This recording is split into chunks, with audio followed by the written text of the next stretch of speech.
বাংলাদেশের রাজনীতি এখন অনেকটা আপা কেন্দ্রিক হয়ে গেছেন। আপা আসবেন, আপা আসবেন না।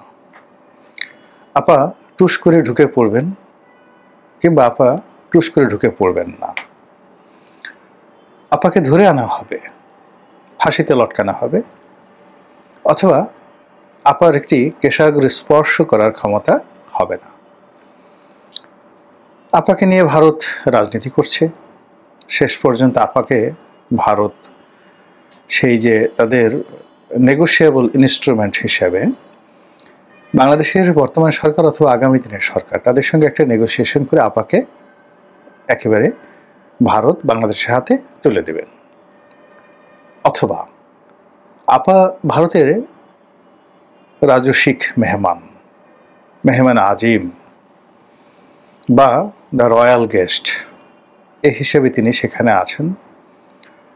তার ইজ্জত, ভারতের ইজ্জত, তার সম্মান, তার আব্রু, তার সুখ এবং স্বাচ্ছন্দ্য এটি ভারত রাষ্ট্রের যে স্বাধীনতা এবং সার্বভৌমত্ব এটির প্রতীক।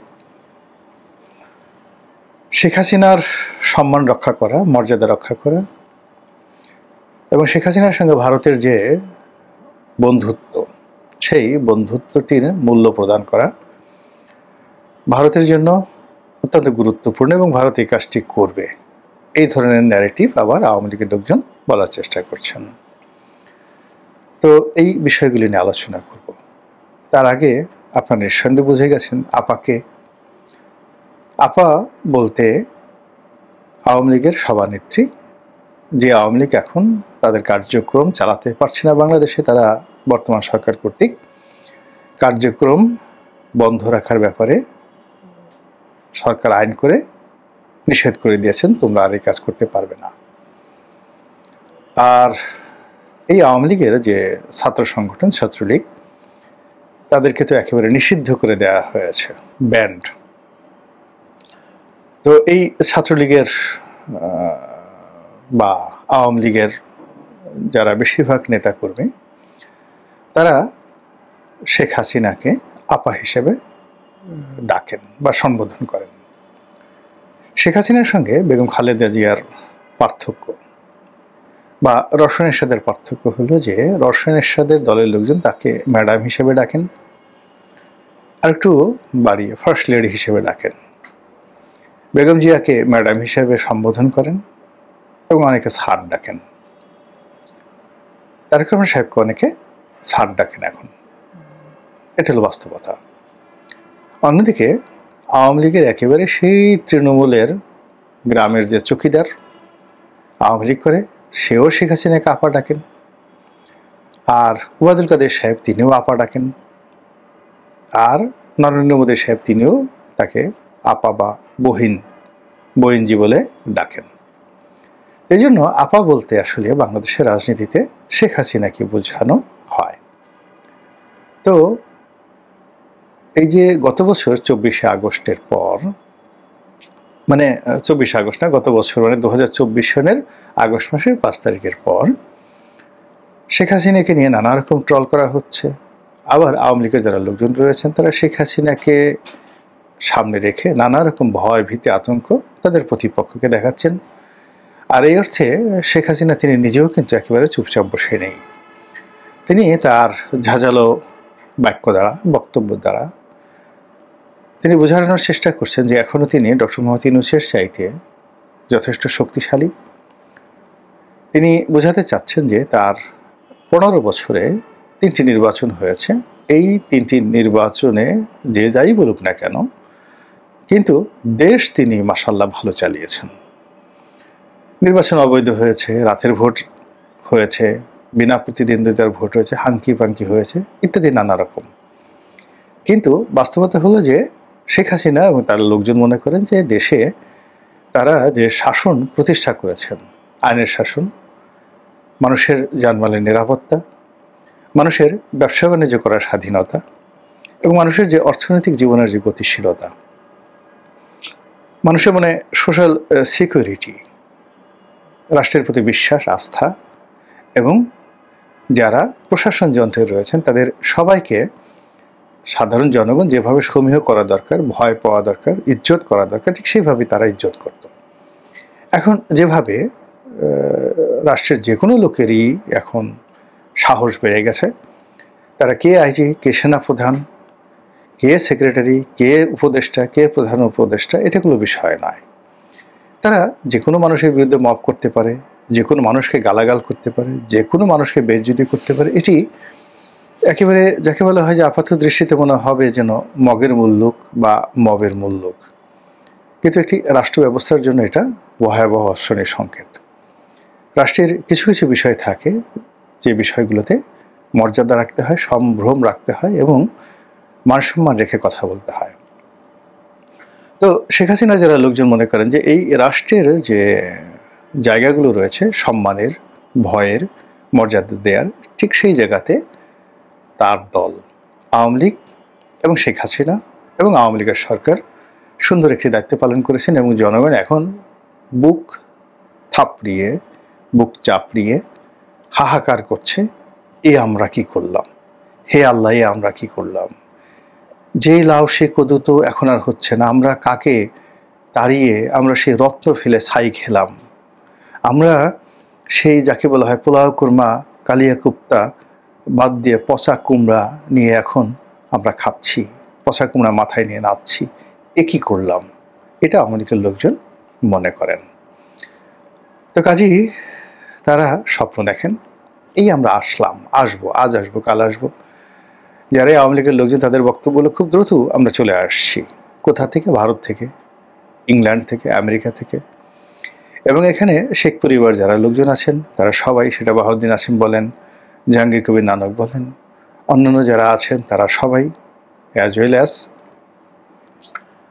জনাব সজীব ওয়াজেদ জয়, সাইমা ওয়াজেদ পুতুল, শেখ হাসিনার নিজে, শেখ রেহানা, এবং অবস্থা দৃষ্টি মনে হচ্ছে যে শেখ রেহানার পরিবার আগামীতে যদি আওয়ামী লীগ ক্ষমতায় আসেন বা আওয়ামী লীগ যদি একটা ভালো অবস্থায় পৌঁছে যায়, তাহলে টিউলিপ সিদ্দিকের সম্ভবত ব্রিটেনের যে রাজনীতি, এটা বাদ দিয়ে বাংলাদেশের রাজনীতি করবেন, ববি করবেন, তারপর রূপন্তী করবেন, মানে শেখ রেহানার পরিবারে করবে, শেখ হাসিনার পরিবারে করবে। এখন এইরকম তাদের ভিতরে একটা আত্মবিশ্বাস জেগে গেছে যে মানুষ এখন কায়মনোবাক্যে আওয়ামী লীগে চাচ্ছে। এই গেল তাদের কথা। আমি কিন্তু এই সকল কোনো কথা আমার ব্যক্তিগত অভিমত না, আমি শুধু বর্ণনা করছি, বিশ্লেষণ করছি। অন্যদিকে যারা আওয়ামী লীগের বিরুদ্ধ পক্ষ, তারা সবাই বিশ্বাস করে যে এই বাংলাদেশে আওয়ামী লীগের নাম নেওয়ার মতো কোনো মানুষ এখন আর নেই। একটা ভাইব তোলার চেষ্টা করা হচ্ছে, কিন্তু মনে প্রাণে আওয়ামী লীগকে সবাই ঘৃণা করে। আর শেখ হাসিনা আসলে হয়তো শয্যাশায়ী, অসুস্থ, তার ক্যান্সার হয়েছে, সে বেশি দিন বাঁচবে না। এবং শেখ হাসিনা যখন ক্ষমতায় ছিলেন তখনও তাকে নিয়ে এরকম নানা রকম প্রচার হতো যে তিনি একেবারে থার্ড স্টেজে আছেন, এখন বিছানায় শুয়ে আছেন, ইংল্যান্ডে বসে, আমেরিকায় বসে থেরাপি নিচ্ছেন, হয়তো বাঁচবে না, বাংলাদেশে তার লাশ আসবে। তো এই ব্যর্থতা, মানে আন্দোলনকারী যারা আছেন তারা কোনো কিছু না পেলে, এরকম শেখ হাসিনার ক্যান্সার হয়েছে, তিনি মরে গেছেন, মরে যাবেন, তিনি আর আসবেন না, এরকম বহু ঘটনা আমরা ওনার ইংল্যান্ড সফর, ফিনল্যান্ড সফর, ওনার ক্ষমতাকালীন সময়ে যখন আমেরিকা সফরে গেছেন, আমরা এরকম গল্পগুজব বানিয়ে মনের আনন্দে বগল বাজিয়েছি। তারপর যখন দেখতে পেলাম যে শেখ হাসিনা ফিরে আসছে, এয়ারপোর্টে এসে সে আগের চাইতে আরও শক্তিশালী ভাবসাব দেখাচ্ছে, হাত দুটোকে মুষ্টিবদ্ধ করে প্রতিপক্ষকে হুমকি দিচ্ছে, ধামকি দিচ্ছে, এরপর সংবাদ সম্মেলন করে সাংবাদিকদেরকে নিয়ে চিরাচরিত তার যে অভ্যাস, সে অভ্যাস অনুযায়ী ঠাট্টা মস্কারা করছেন ইত্যাদি। তখন শেখ হাসিনা যারা বিরোধী, তাদের যে কী কষ্ট, অনেকে হয়তো মনে হতো যে এর চেয়ে মরে যাওয়া ভালো, আল্লাহ এত মানুষের মৃত্যু দেয়, আমার কেন মৃত্যু দেয় না। তারপরে অনেকে হয়তো আত্মহত্যা করতে চাইতো, কিন্তু গলায় দড়ি দিয়ে মরা, বিষ খাওয়ায় খুব কঠিন একটা বিষয়। সহজে মানে আত্মহত্যা করা কিন্তু খুব সাহসের একটা বিষয়, যেন তেন মানুষ কিন্তু আত্মহত্যা করতে পারে না। আপনি চিন্তা করেন তো যে 20তলা একটা বিল্ডিং থেকে লাফ দিবেন, এই কথা মনে করে আপনি 20তলার উপরে উঠেন এবং নিচের দিকে তাকান, দেখবেন বেশিরভাগ ক্ষেত্রে আপনি সেন্সলেস হয়ে পড়ে গেছেন। অথবা একটা গাছের মানে উপরে উঠে আপনি লাফ দিবেন, আপনি গাছে উঠতে পারবেন না ভয়ের চোটে, হাত পা থর থর করে কাঁপবে।